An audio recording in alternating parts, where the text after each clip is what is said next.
Okay.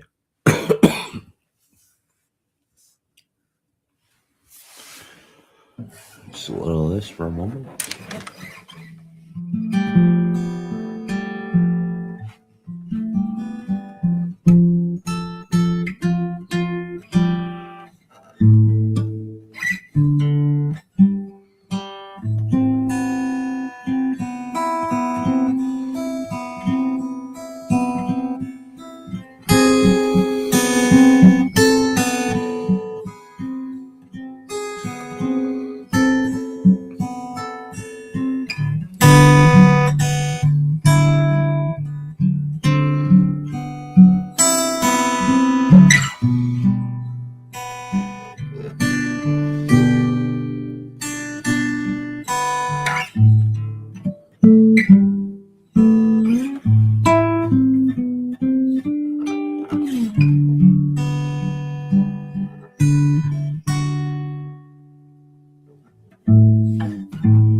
I noticed that,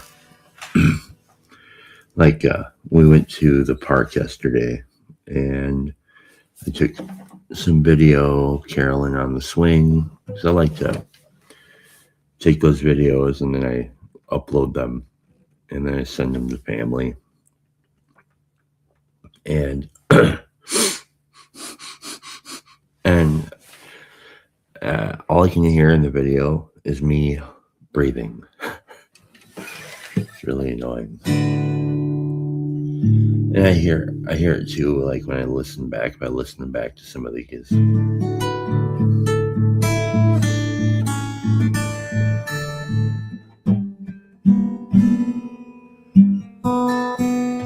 All right.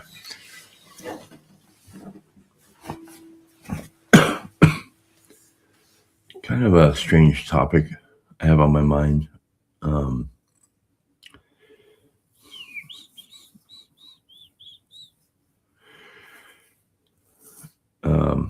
It's about,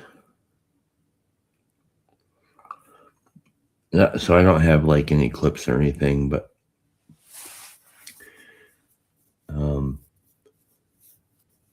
so I have this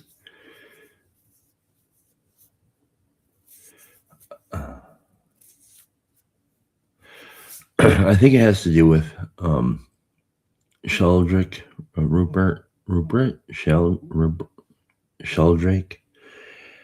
He has talks about some of this stuff as far as morphic fields goes, and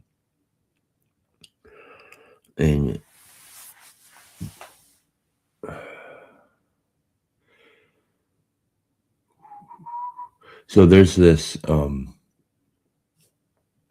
I had this conversation last night before I went to bed with Anne. We were talking about Mr. Rogers because we like Mr. Rogers, and Carolyn really likes Mr. Rogers. And one of the things that I have an intuitive disagreement with Fred Rogers.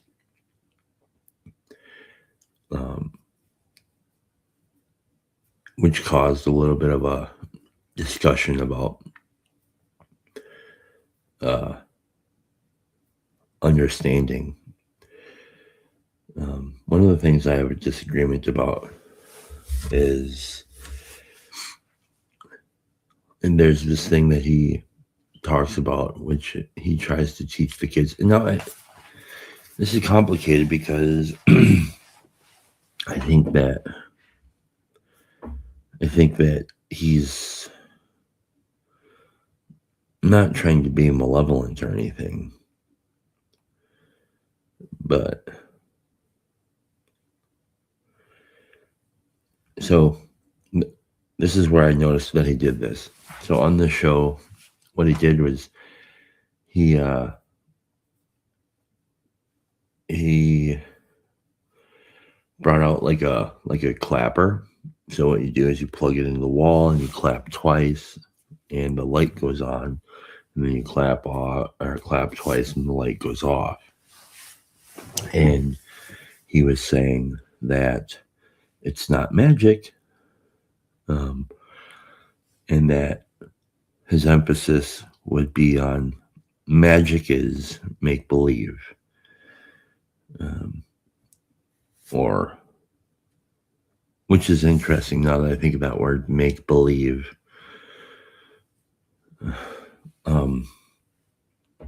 Or that magic is in the realm of imagination. And I don't know if that's true or not. I think and so talking with Anne, it was like, well, he's doing that. He's teaching that to children because he wants children to be able to discern reality, so that they might not be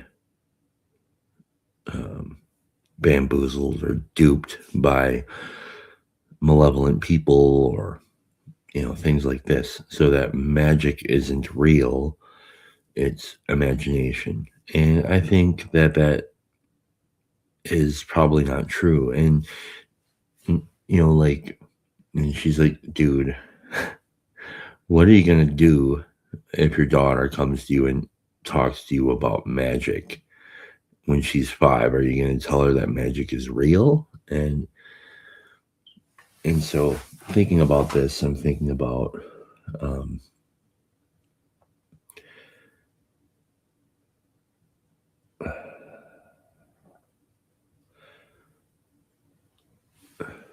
it's hard to get at these topics because, like, I actually think that the capabilities of the human experience lay far outside of our understanding, and that the compartmentalization of categories, or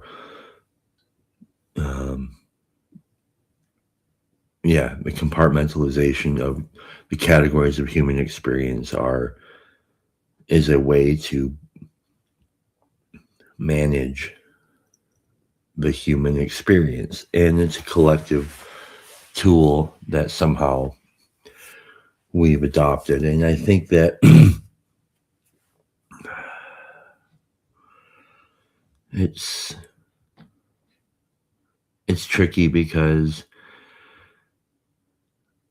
I think it's quite possible that in the past we tapped into certain ways of being that were mismanaged and too large for our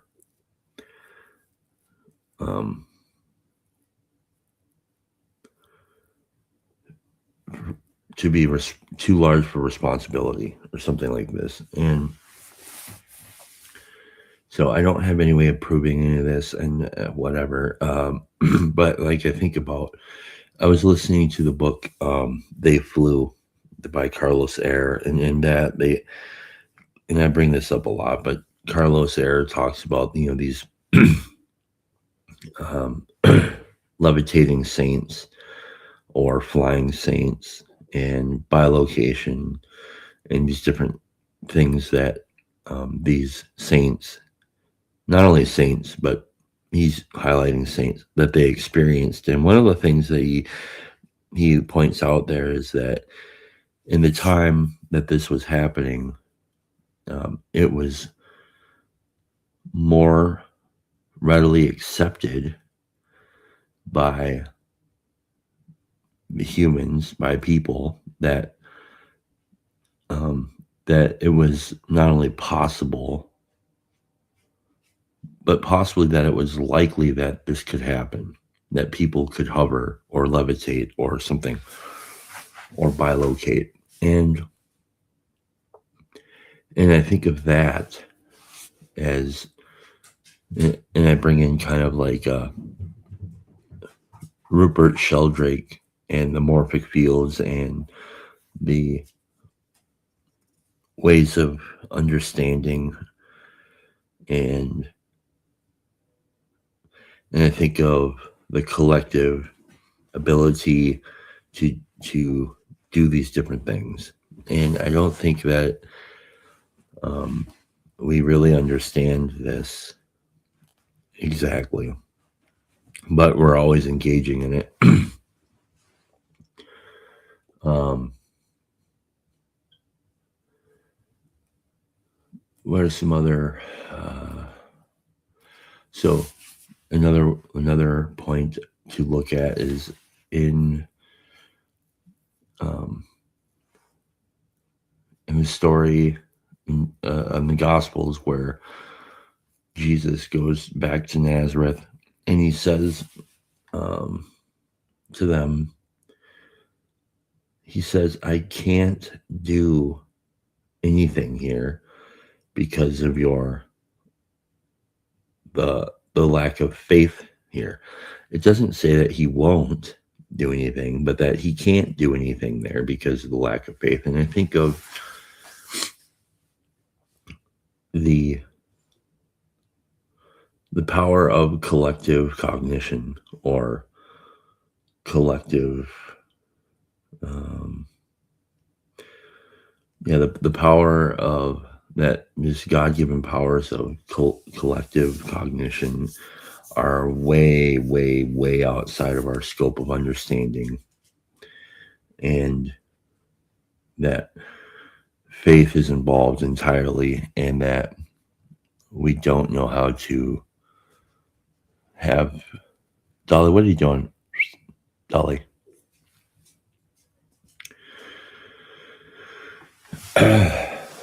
So, is magic real? Excuse me. Dolly, come here. Come up here. Come here. I think the idea of, is magic real? I mean, I think we've seen that what do they call mass psychosis is like a manifestation of magic. Advertisement, the willingness of a person to fall susceptible to advertisement, things like that, are definitely a form of magic. And so, yeah, this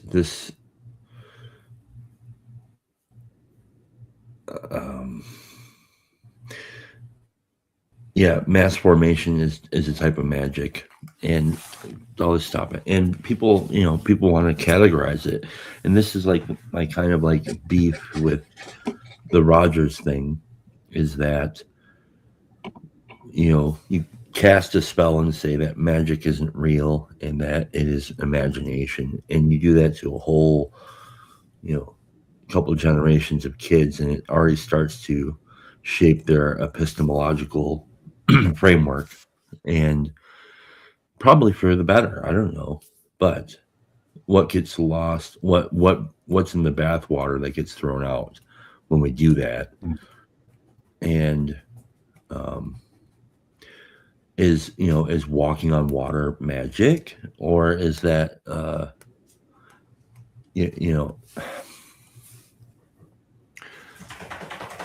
So yeah, I'm thinking a lot about this, because I think that if you go, there's even like ancient sites where if you go look at the it's called the Sage Wall, and that's in Montana, I think. Like they don't know where these big monoliths came from and how they got there. And like I think about these things, or even back in ancient Japan, where there's these massive cliffs and structures that are clearly um, managed by people. Now, this is in a time before we understood that people like this would have technology to do so. And I just think that, or even like, let's say, our collective, excuse me, willingness to get to the moon. Now, whether you believe it or not, let's just say that it did happen. Like, that's a form of collective cognition that got us there, and we believed we can do it, and we had faith that it could happen, and it happened. So I think like to categorize that as some sort of mere um, material phenomenon is a mistake, and to separate the um, um, to separate the material from the spiritual is where this happens. The arc of darkness. Okay, I know that you've been pointing. Brett's been trying to get us to watch this for a while. I read the books. I think no, the books are. I listened to a couple of those books. PBK brought those up. They were in the '80s. They talked about these spirits in there, and they're fiction books. Um, okay, so that's what my thinking is, and I don't think that Mister Rogers was doing anything malevolent there, but the, so the question is, when my daughter comes to me and asks me, if she ever comes to me and asks me when she's 5, is magic real? My wife doesn't want me to say yes, it's real, and I don't know how I feel about that. Now I understand what she's saying, but I also wonder what kind of what gets lost in the in in that mode of management. No, no, dude, Brett, do not apologize. I'm always banging on the drum. People should go listen to Sleep Token and Bill Murray. If you haven't seen Pink Floyd's The Wall, you should probably go watch that. It's pretty interesting. You know, we're all banging on different drums. Don't apologize. So what's up, Scott? What do you think about this?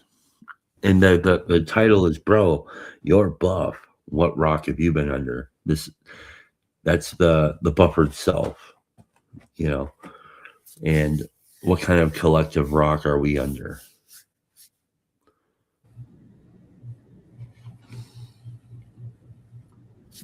You're on. Why do I have to? Okay. So I had a similar thing when it came to um, Christmas. I did not want to do the Santa Claus thing with my son. I felt it was starting his life off believing reality's a lie. Was kind of my thought process behind it. I understand the jolliness and the spirit of Christmas and all that stuff, but it just did not seem like the right way to go. So we compromised. Santa Claus brought one present. It was usually unwrapped. So, um, you know, it, I don't think he was traumatized by it, nor do I think I was, which is odd because it's, you know, what do I want to break from tradition so bad?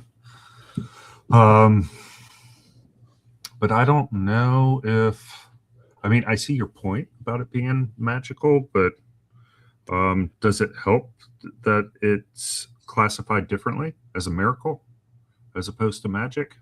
The walking on water and the healing and all that stuff, to put a new category, to put the same category on it and take it outside of magic. Well, yeah, I mean, there's that. Well, I haven't looked actually into kind of the etymology of magic because I think that, yeah, it would be wise to look at that. I mean, to move mountains. If you have faith, you can move a mountain. Is that magic? Maybe. I mean, I think there's like a lot of freight behind these words, and that's where the kind of like the desire to manage the use of these words. And um, yeah, I don't know how I feel about the Santa Claus thing either right now because, okay, so here's the thing that I had when I was I mean, this probably what okay, Persian Magus referring to a learned or priestly class. Interesting, very cool. Thank you, Jan. Um, the when I was, I mean, and when I told Ann this, she was like, "Dude, okay, maybe this is because you didn't have uh, better upbringing." But I told her, I said, when I was a kid, like probably all the way up until I was like 13, like I couldn't fully discern what was like um, reality and what wasn't as it relates to things in movies. Like I almost wasn't exactly sure like if Brendan Fraser could actually was really like is he somehow really caveman? Like could he not really talk English in Encino Man? Or I understood that movies were like make believe, but the acting was convincing enough to where I'd be somewhere caught between the reality and the story. And I think that there's something good about that. I like being, and I think that's actually served me well in the long run, having kind of like more of an open um, perspective on those kinds of things. Um, uh, Oot, Oot, Oot Lamb is being an insane person right now. Um, I don't know. Is that Claire? I believe so. It's got the Yeah, similar symbol. Hmm. yeah. Never lie to your children. Well, I understand what you're saying, but Yeah, I was thinking about this yesterday. Actually, I've been because I don't I don't pay much attention to the drama in the movie scene anymore, um, and it's in part because of what you're touching on. Um, they're really good liars, mhm, and I don't know that. And I think this was really the case going all the way back to like Shakespeare when they started doing plays and stuff. yeah, Um, they got a lot of pushback because of the rules for women and having to, which was another thing of itself. But I don't know. That's not to say we can't have some benefit, but I don't know if the overall benefit of because now we live in an age where just people want to be entertained all the time.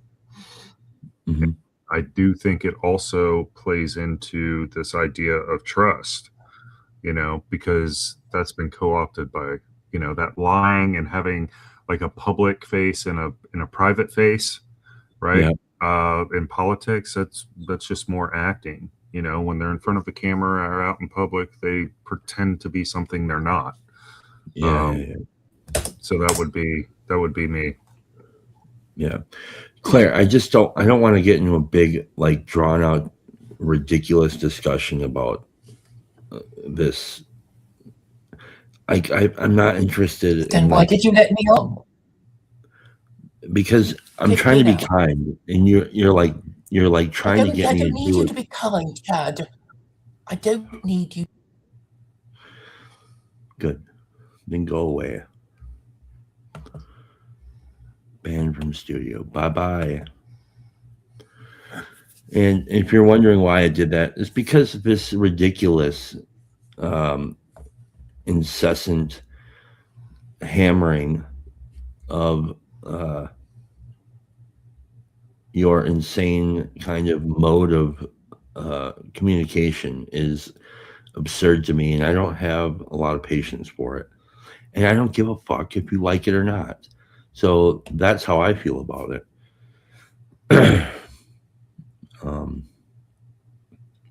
So So pretend actors. You think it's overall good then? pretend actors. Well, actors pretending because you seem Well, to say I like films. I like movies, and I like fiction, and I don't think that obviously there's a discernment that each person will have to wrestle with, and um, but like yeah, I mean that's what I mean. There's again I didn't want to bring Claire on so I can be yelled at and have some sort of like weird stuff shoved down my throat. So I just cut her out, right? I mean, that's me practicing discernment. I don't think you have to be friends with everybody or like the things that everybody says and listen to all the bullshit that people have to say. People don't have to listen to me. Like you don't have to listen. And that was the kindest way that I can deal with that situation. I don't have to. Of course, I'm a coward. Wonderful, great. Um,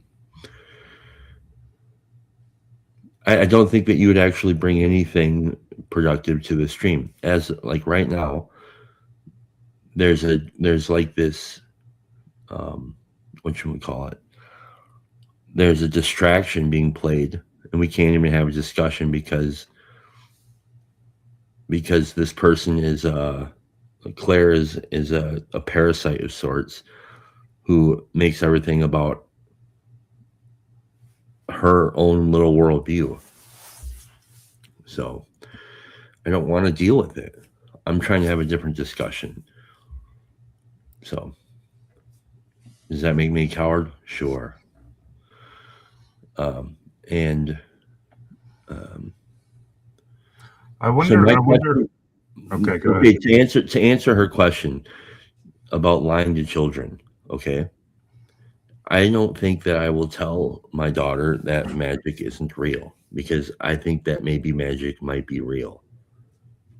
So, and because I don't really know how to categorize it or not exactly. Mm-hmm.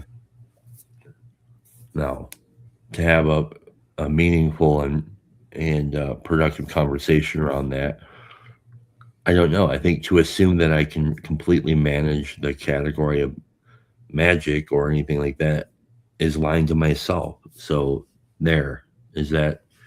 Does that satisfy you, Claire? I mean, Jesus.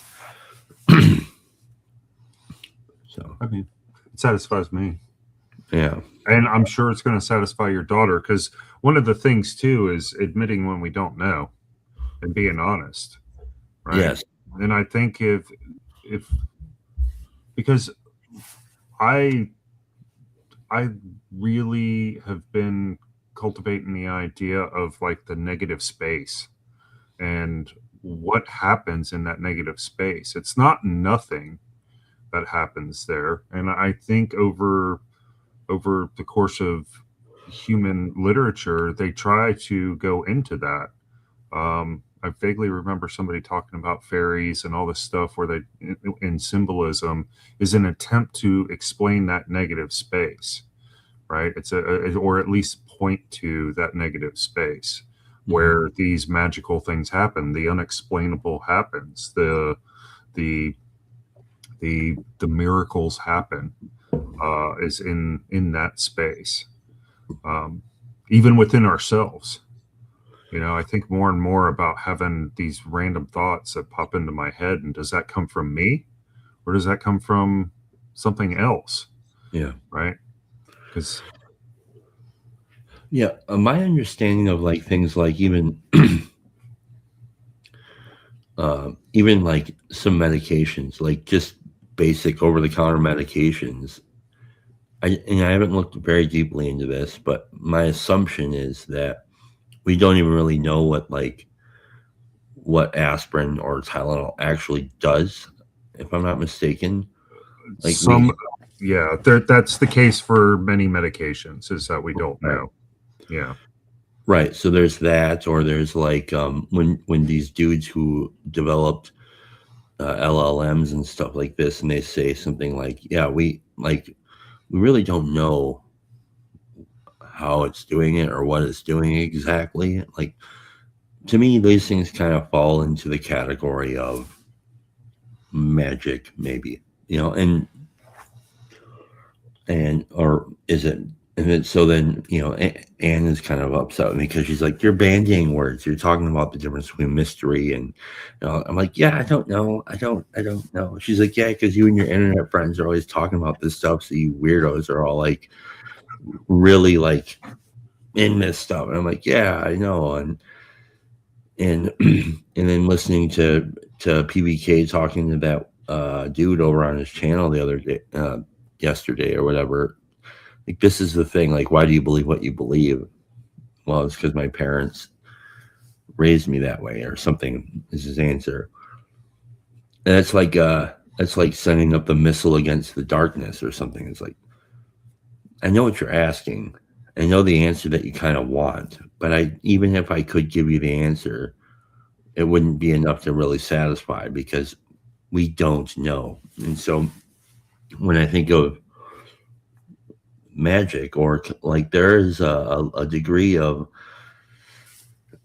of reality that plays out at the level of collective cognition, let's say, for lack of better words, we just don't understand. Like, um, I think we don't understand things like, uh,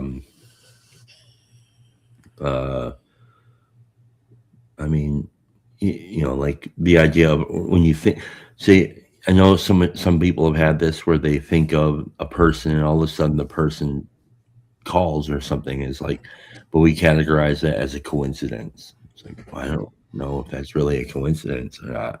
And that stuff happens all the time. Or we've talked about in the past, like having when cell phones first came out, I would have my phone in my pocket, and I might get like a text or something, and the phone would vibrate to notify me that there's a text, and I would get like a vibration in my pocket, and I'd go to touch there, but my phone isn't actually there. It's like over on the counter, right?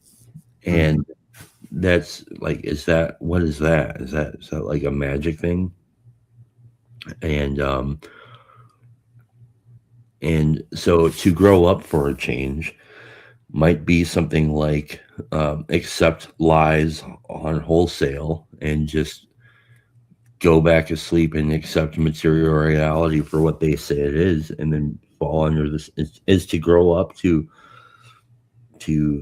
um to go to sleep to certain realities. Is that what that means? I don't know. That makes sense to me. Yeah, but I do think that there's something to be said about admitting what you do and don't know, and being honest with yourself and those around you about what you do and don't know. I think in the age of performing, right? Be confident, So sometimes people are just, overly confident about what they do and don't know, and that adds again to the whole mistrust, distrust, whatever the right word is, that we're having right now. And I think that's the antidote. Knowing I don't know, and just saying that, and being okay with it. We don't have to know everything. Yeah, I have some vague ideas about stuff, but and some of them are pretty strong. Some even like I have intuitions, but again, how do you talk with their 5-year-old about this? If she's 5 and she asks, about those things, it's like I think what my wife would desire is that I try to explain things in a way that is acceptable on a collective understanding about the way that we understand reality to be, so that it's less confusing for her. I understand that. But also, I think, again, what gets lost there is because I think if you do that, you already start to kind of change the epistemological framework of the person. And I don't know if that's always for the better, because then you get things like people saying like that Craig Biddle guy. It's like, no, there's just one reality, and then but his one understanding of one reality is not the same. Yeah. You know? Yeah. No, I found, so I'm a little ahead of you. I've been through this, and to be honest, I've wrestled with these things. What I found though in reality is that just the act of relating with her is going to develop the conversation in a way that you can't even know yet. You know what I mean? And Mhm. so she's likely going to ask the questions that are going to be able to be answered appropriately in your way through your relationship. And so, you know, how much is she speaking right now? No, not a whole lot, right? No, not a whole lot, but she is very bright. That's the one of the awesome things about how smart they are, you know? Yeah, I mean, she's like we. There's this little kind of there's this gas station down the road. It has like it's kind of like out in the middle of nowhere, kind of, and there's like they have a basically a petting zoo that's a farm animals, and there's like goats and there's little miniature horses. There's some donkeys. There's some sheep, some ducks. There's a pig, and there's like a whole thing of goats. And I'm like, there, and she's like walking, and she's like, goat. And I'm telling her goat. She's like, goat, goat. And she just, and so she'll grab the word, and she likes that word, and she'll say it.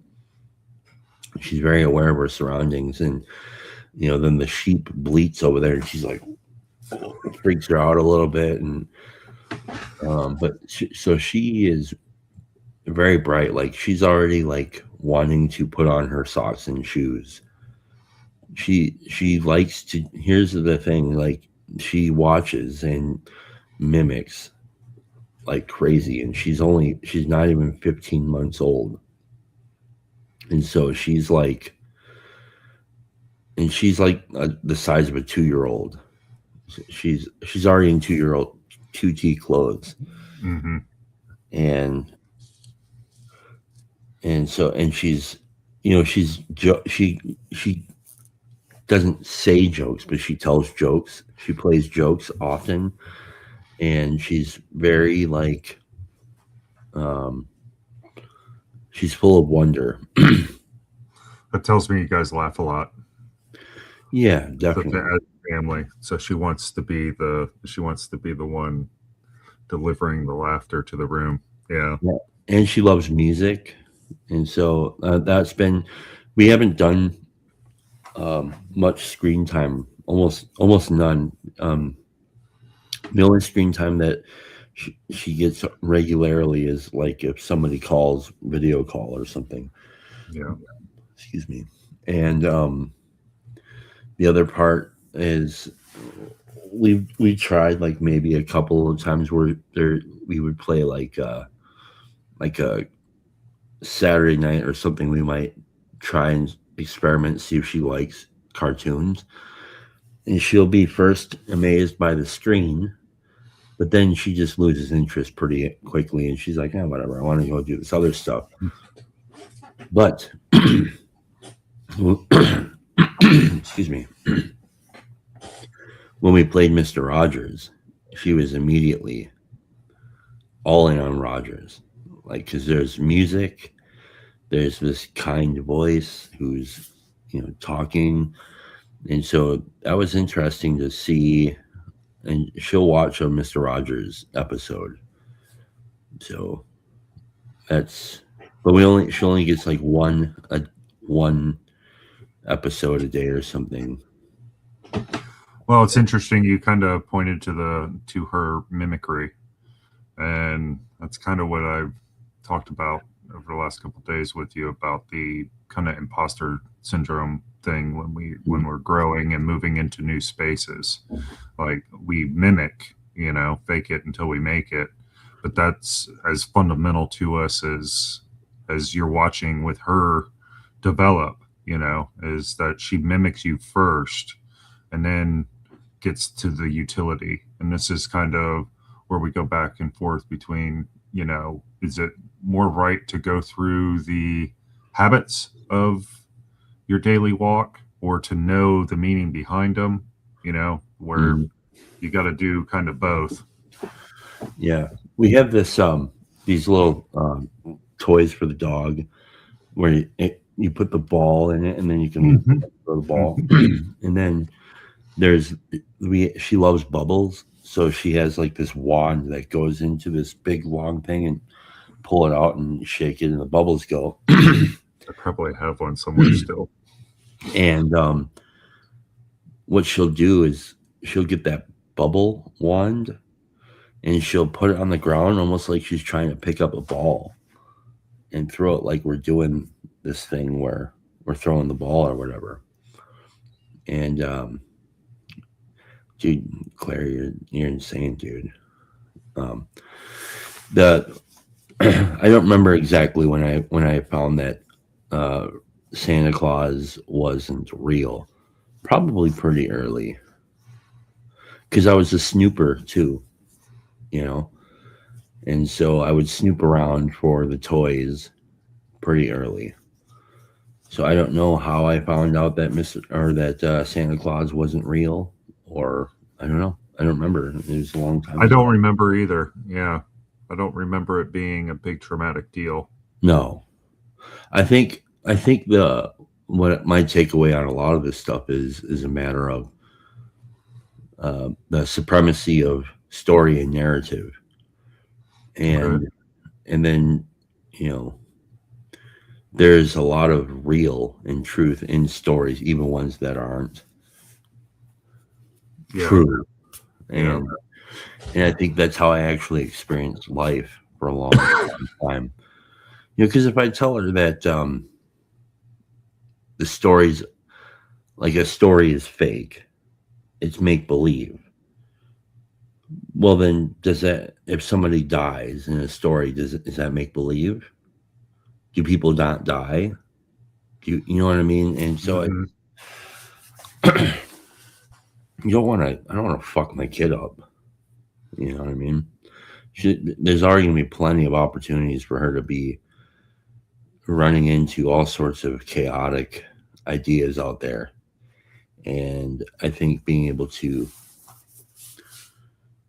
I think to relationally be able to have conversations, to know that we can talk about the things and, and to use her brain and think. Right. That's the other thing I think is important for us as parents, is to teach them how to navigate the world through, I'm not saying necessarily rely on it all the time, but you got to be able to think your way through things. Don't just do things because you're told. Yeah. Right. That was a big emphasis, along with the relation. I think if you give the children the opportunity to relate to other people, and then also use your brain, then they get to build the structure. I told my wife early on that it's our job to help him build the foundation. But whatever house or boat he builds, so in the boat analogy, I was like, we help him build the keel, right? But he's going to craft this thing up the way he wants to, and that's what I want to encourage and wanted to encourage in him, because those are the tools that will help them navigate even after I'm gone. Because that's the other thing too. We can't be with them forever. We want to be, but you know. Well, and then so then I'll have my own experience. I've had my own experiences that were they counterweighted the overall narrative about what is real and what isn't, right? Because I would have things like deja vu, which my experience of that phenomena was I actually I could tell that I actually already had this experience somehow. It wasn't like having this experience or it like being in this place. It was actually I've actually had been here before. I can tell you what's going to happen. I know what's going to happen. Sometimes that would happen, and sometimes it wouldn't. Oftentimes it would be accompanied with a type of kind of a fearful posture. Something bad's about to happen. I've had episodes of deja vu that lasted, 40 minutes.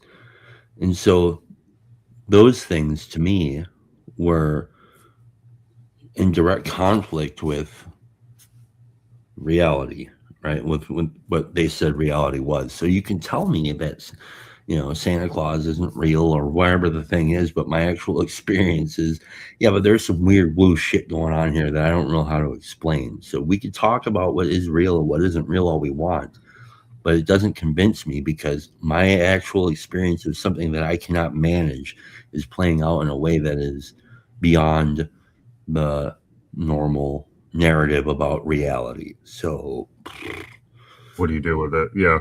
yeah. And I think those are actually probably gifts of tools of discernment about what reality is. And I think um, and so I feel like it's a gift in a lot of ways to be the kind of child that's 12, 13 years old who can't fully discern what is reality and what isn't when watching a movie or something, because I don't know if it's bad. I don't know if that's bad exactly. I mean, I think my capacity for imagination and creativity are kind of signs of that, and I think that is a real gift. And I would never want to rob a person of the gift of imagination. But here's the thing about imagination, I think, is that we've done such a terrible job of categorizing imagination that it's almost made it this idea or mode of understanding that is um, like in some sort of like that we've stupefied it. We made it really we've what's the word? Infantilized imagination. Okay. And I don't think that that's what I mean. I think imagination is a very powerful thing. And I mean, I think, and this is what I was talking about with dreams. It's like I think maybe dreams are kind of like an embodied, um, an embodied sort of uh, type of imagination, but they're like it's way more than just like an infantilized word like, oh, that's just make believe or something. Because what I think is really interesting is one of the things about dreams is like, and I had this realization a few weeks ago, where I woke up from the dream and I realized, oh, this is really weird, dude. Like somebody in my dream said, it's funny that you can't see me, and I'm the one who's making this arena, and you don't know what I'm about to do next. And in the dream, I had that realization that, oh, like I don't really know how is it that I'm building a whole arena that I'm walking around in my dream, and I don't even know what's about to happen, and yet I'm the one who's dreaming it. Right. And then I have this other character where I'm the one who's walking around in it. That's really fucking weird, dude. So I can see how it maps to our conversations, though. To me, it reminds me of the God 1, God 2 thing that Paul mentions. And so, yeah, I mean, and this isn't to say it's not to belittle what you're saying, because I do think there's more to dreams than what the materialistic world has taught us it is, where it's just our brains processing so and so. I think it may be a little bit of that as well, but there's a reason why a dream, I can wake up in the middle of a dream and be upset with my wife for 15 minutes. After the Yeah. dream, there's a real emotion that is evoked in me, and Yeah. a real sense of something. But not only that, but do you understand what I'm saying? Not only are you the guy walking around in the dream who's anticipating what's going to happen, he can kind of maybe he doesn't know what's going to happen, so that's really weird. The other thing is something else is actually constructing the actual arena that you are walking around in, and it's hiding from you, and it's also you. Mm-hmm. Yeah. And how do we I'm do following. that? And that it's like what? Yeah. It makes me think about the part of me that is in Christ, that is in the Spirit. Mhm. And even though you're not thinking about it because you're wed to that, to use a new word that we've been playing with, you're wed to that idea, but God's still doing his thing, even though we're a part of God, in creating the new reality that is getting pushed forward in the world, right? I can track it's bananas, but it tracks with what some of the conversations have been over the years, really. So then It's bananas. You go back to kind of like the Christ or Jesus when he's in goes back to Nazareth, and he's like, I can't even do anything here because you guys lack belief. And again, he doesn't say I won't, he says I can't. So it actually requires a participation. And if you already have the whole map of the arena and all of its agents mapped to a particular kind of understanding, then we got nothing to play with here. And, there's no negative space, right? Right. So there's no reason to even have to have faith, right? It's because it's all mapped. Right. So and that's why I think some of it's got to be hidden, and I learn more when I don't know, right? Right. I think that's actually Jesus in the wilderness. I think he may not have known the entire map either, like the fully human aspect of him. I think he may not have known. Well, doesn't he say so when he's talking about no one knows the day or the hour? But right. he's admitting that there's even negative space for him in that saying. Yeah. And that's kind of like one of the coolest things I think Peterson ever said is what does God not have that humans have? And there was something like limitation. And like that is beautiful, so looks like it's 5:30. Howard's about to go on.